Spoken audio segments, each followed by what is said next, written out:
পাখাটা নিচে নামিয়ে আনছি। এবার দেখতেছি পাখাটার কি হয়েছে।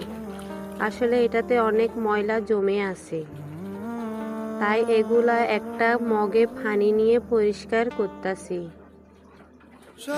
ময়লায় জমট বেঁধে আছে, এগুলা পরিষ্কার করতেছি তাও উঠতেছে না, এমন ভাবে বেঁধে আছে।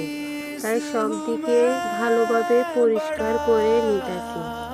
আসলে যে কোনো জিনিস যত্ন করলে সেগুলো অনেক দিন যাবৎ টিকে থাকে। মানুষের ক্ষেত্রে যেমন যত্ন করলে সারা জীবন পাশে থেকে যায় একটা মানুষ, তেমনি এই জিনিসপত্রগুলাও। এগুলা কথা বলতে পারে না ঠিকই, কিন্তু এগুলাকে দেখে বোঝা যায় এগুলার যত্নের অভাব আছে।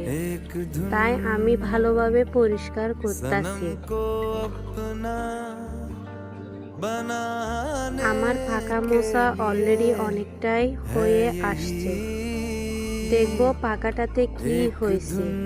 চারিদিকে অনেক ময়লা, তাতে রয়ে গেছে অনেকটা চুল।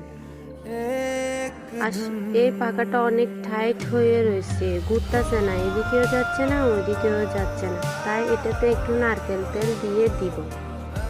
আসলে পাকা খোলার সময় আমার মাথায় একটা দড়ি রয়ে গেছিল, সেটা আমি খেয়াল করি নাই। তাই আপনারা হাসবেন না। আমার পাকাটাতে উপরের জালিটা দিয়ে দিছি, এখন দেখি পাকাটা চলে কিনা। যাই হোক, অবশেষে আমার পাকাটা চলতেছে। বাতাস